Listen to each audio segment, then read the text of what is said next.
میں شروع کرتی ہوں اس ہستی لاش شریف کے نام سے، جو بادلوں کو ٹھنڈے پانی سے اٹھاتا ہے اور فضاؤں میں لہراتا ہے، پھر اس سے بوندیں برساتا ہے۔ میں لاکھوں کروڑوں درود و سلام پڑھتی ہوں محمد رسول اللہ صلی اللہ علیہ وسلم پر، جنہوں نے اشرف المخلوقات کو فہم و فکر کے معیار دیے۔ سامعین، میری تقریر کا عنوان ہے میرے پاکستان کی کہانی میری زبانی۔ صدر زیبگار، اساتذہ کرام اور محترم سامعین، میری جشن ایک منظر دیکھتی ہے کہ جوانوں عمر رسیدہ لوگوں کے خون سے آلود لاشیں ہیں، جن سے پرے جوان جسموں کو باہوں اور نظروں سے چھپاتے ہوئے دوشیزائیں ہیں، جن کو دیکھ کے منظر تو کیا تاریخ اور رات بھی برس پڑتے ہیں۔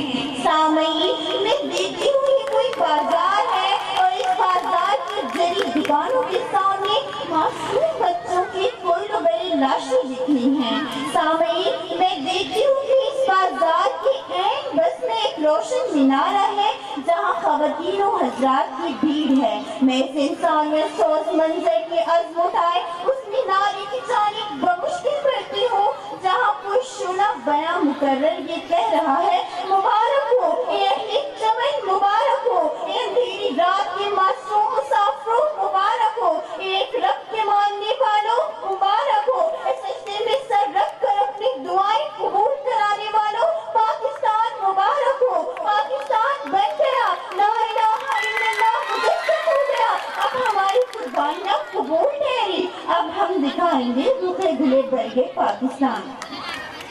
سامعین، کوئی کہتا تھا اسلامی ریاست کا قیام ایک معجزہ ہے، کوئی کہتا تھا ہم اس نظام کو کلا بنائیں گے، کوئی کہتا تھا اتحاد کی لڑی سے بنائیں گے، تو کوئی کہتا تھا کہ سب مل کر اس سجدے پاک کی حفاظت کریں گے۔ پوچھئے سامعین، ان سے پوچھئے جو بیابانوں کو سنبھالنے کا وعدہ کرتے تھے اجاڑی ہے گلستان کس نے؟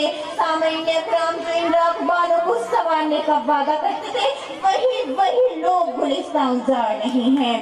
تو نے اس باغ کو سینچا ہے لہو سے اپنے، تو نے اس باغ کو سینچا ہے لہو سے اپنے، تیری خوشبو سے تیرا باغ ہمیشہ مہکے۔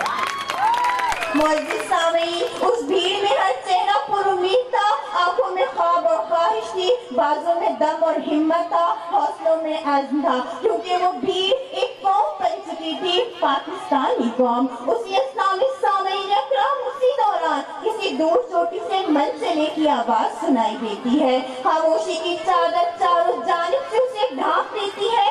وہ آواز کچھ یوں تھی، یہ داغ داغ اجالا یہ شب گزیدہ سے ہے، یہ داغ داغ اجالا یہ شب گزیدہ سے ہے، وہ انتظار تھا جس کا یہ وہ سحر تو نہیں، یہ انتظار تھا جس کا یہ وہ سحر تو نہیں، جس کی آرزو تھی کہ چلے جان مل جائے گی کہیں نہ کہیں۔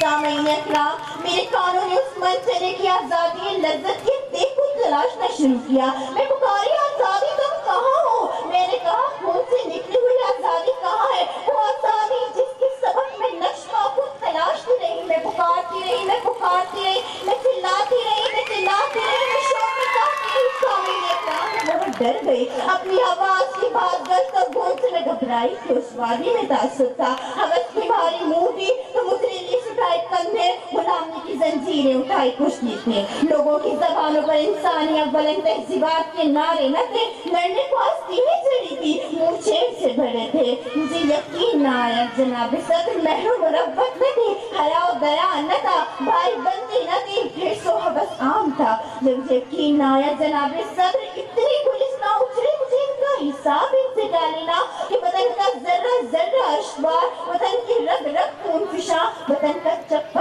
چپا شرمسار ہے۔ جناب اعلیٰ، میں کبھی وطن اجڑنے کا نوحہ نہ پڑتی اگر مجھے لگتا کہ بحیثیت قوم ہم بے حس ہیں، اگر ہمارے اسراف نے دنیا بھر میں اپنا نوحہ نہ منوایا ہوتا۔ کیوں ضیاءکار بنوں سود فراموش رہوں، کیوں ضیاءکار بنوں سود فراموش رہوں، فکر فردا نہ کروں محو غم دوش رہوں، نالے بلبل کی سنوں اور ہمت دوش رہوں، ہم نوا میں بھی کوئی گل ہوں کیوں خاموش رہوں۔ جناب صدر، ہم یہ بھول رہے ہیں، بلکہ ہم یہ بھول چکے ہیں، ہم ابن ارشدی نہیں، ہم جابر بن حیان ہیں، ہم ابن سینا البیرونی اور ابن خالدون ہیں، ہم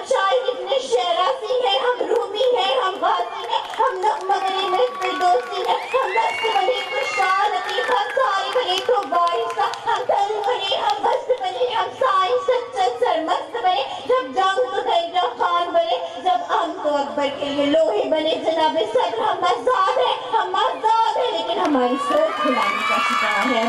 جناب صدر اب کیا پاکستان کو سنورنا کوئی مشکل ہے؟ نہیں نا، تو آئیں پہلے اینٹ نصب کریں کیونکہ محب وطن بننا ہے۔ خدا کرے کہ میری عرض پاک پر اترے، خدا کرے کہ میری عرض پاک پر اترے وہ فصل گل جسے اندیشہ زوال نہ ہو۔ یہاں جو پھول کھلے کھلا رہے برسوں تک، یہاں جو پھول کھلے کھلا رہے برسوں تک، یہاں خزاں کو بھی گزرنے کی مجال نہ ہو۔ شکریہ۔